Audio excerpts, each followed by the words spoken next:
see out of your team for a different result today? You know, just got to play 48 minutes and find a way to win in the end. You know, 2 hard-fought games, 2 one-possession games.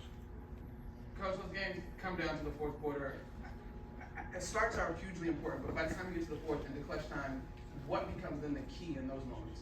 Yeah, just got to find a way to win. I mean, you know, you look at game 1, the ball's in the air, that goes out. That's a different result. Game 2, same thing. 14 seconds left, and that's nearly a turnover. If we get the steal there, it's probably a win there too. So a small difference between winning and losing. You just got to make things go your way. Every possession matters. You have to fight to win every possession. I know you've done this before, but are you in consideration to changing the lineup today? We could. Coach, despite the deficit, you've been very good on the road in the playoffs. Is there something in particular you can pinpoint as to why you're having more success on the road than you have been at home? No, it's just, you know, every game is different.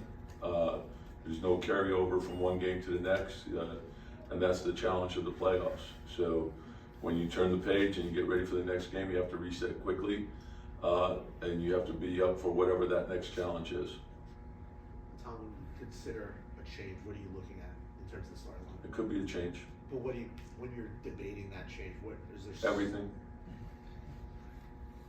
Tom, the Mitch Cat lineups, what have you seen from those that you've liked, you feel like it could be success, what do you feel like needs to be cleaned up there? Every player has different strengths and weaknesses, and so sometimes you look at what the impact one may have on one particular unit, but then it also there's a trickle down because there's other things you have to factor in.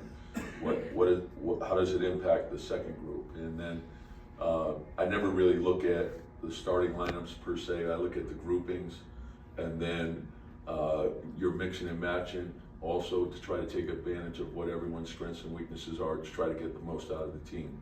So oftentimes there could be a player that comes off the bench that's playing starters minutes and a guy who starts who's playing bench minutes. So you mix and match.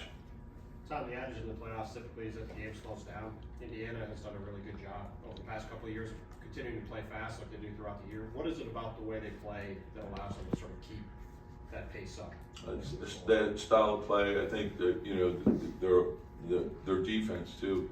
If they turn you over and they get into the open floor, they're going to score easy baskets, and you know that sort of fuels their offense. I think Halliburton is one of the best at kicking the ball ahead, so you have to be ready for that as well.